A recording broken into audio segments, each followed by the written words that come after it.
Di Taman Getsemani, di kaki Bukit Zaitun, terdapat pohon-pohon zaitun yang sangat tua. Menurut Injil Matius dan Markus, di sini Yesus dikhianati oleh Yudas dan kemudian ditangkap ketika ia sedang berdoa bersama murid-muridnya setelah perjamuan terakhir. Ketika kita menyebut Getsemani, ada 3 tempat yang dimaksud: Gua Getsemani, Taman Zaitun, dan Basilika segala bangsa. Ketiga tempat ini mengenangkan duka Yesus dalam sakrat maut serta penangkapannya. Sejak abad ketiga, tempat ini telah menjadi lokasi doa bagi orang Kristiani. Romo Eugenio Aliata, arkeolog dari studi Biblicum Franciscan, menjelaskan kepada kita tentang sejarah Getsemani.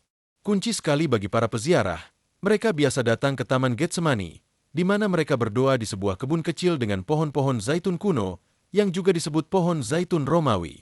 Pohon-pohon zaitun ini dulunya milik orang Muslim di Yerusalem. Pada abad ke-17, pedagang-pedagang dari Bosnia membeli tanah ini dan kemudian menghadiahkannya kepada orang-orang Kristiani.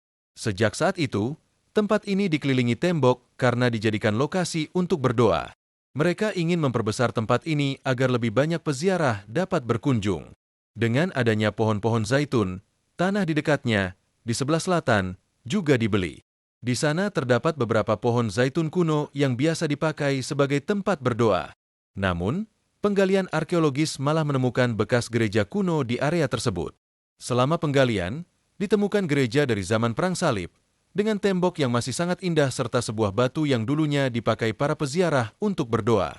Tempat ini disebut dalam catatan para peziarah sebagai gereja tempat Yesus berdoa.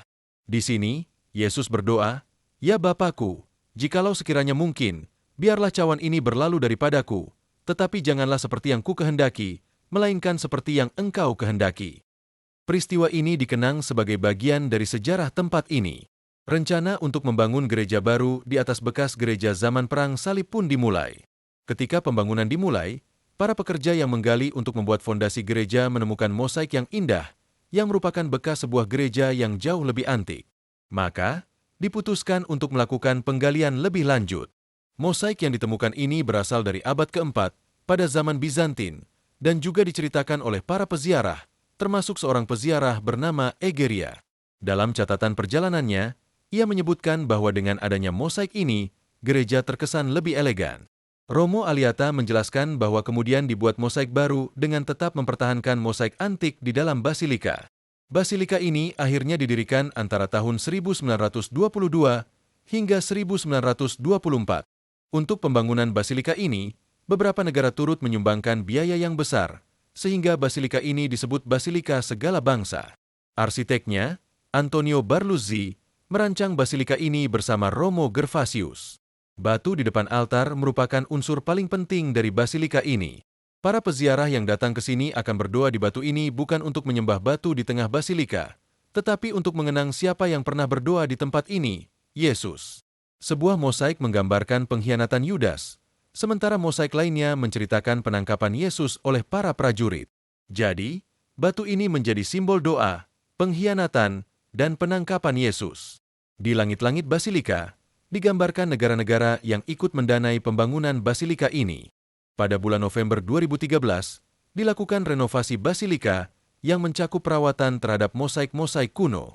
Pada tahun 2020, saat pekerjaan dilakukan untuk membuat terowongan yang menghubungkan basilika dengan lembah Kidron, ditemukan sesuatu yang mengejutkan, sebuah mikveh, yaitu tempat pentahiran Yahudi berusia 2000 tahun.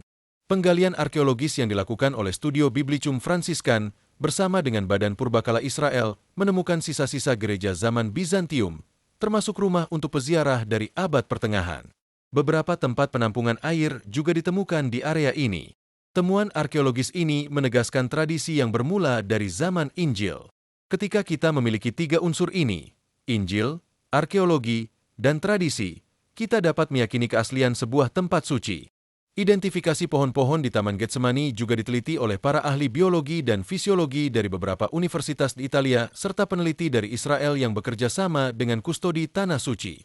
Hasil penelitian menunjukkan bahwa batang dan cabang pohon-pohon ini berusia sekitar 978 tahun, menjadikannya sebagai pohon-pohon zaitun tertua yang diketahui. Tidak hanya itu, pohon-pohon ini berasal dari satu induk yang sama, mengingat mereka memiliki DNA yang identik. Dua paus yang pernah berdoa di tempat ini adalah Paus Paulus VI pada tahun 1964 dan Paus Fransiskus pada tahun 2014. Mereka juga menanam pohon zaitun di taman ini. Bagi umat Kristiani, pohon-pohon zaitun ini merupakan saksi hidup penderitaan Kristus. Pada Prapaskah tahun 2021, sambil mencium batu penderitaan Kristus, kita berdoa untuk kedamaian semua orang.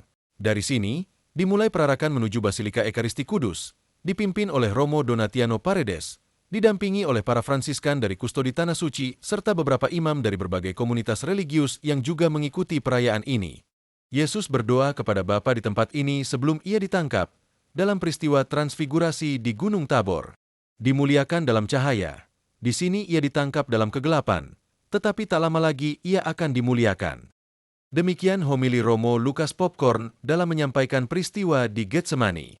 Peristiwa Getsemani adalah salah satu yang menunjukkan relasi mendalam antara Yesus dengan Bapa. Semua doa dan perayaan liturgi memuat kalimat ini, biarlah kehendak MU yang terjadi, dan ke dalam tangan MU kuserahkan diriku. Terima kasih telah menonton video ini, sampai jumpa di video selanjutnya.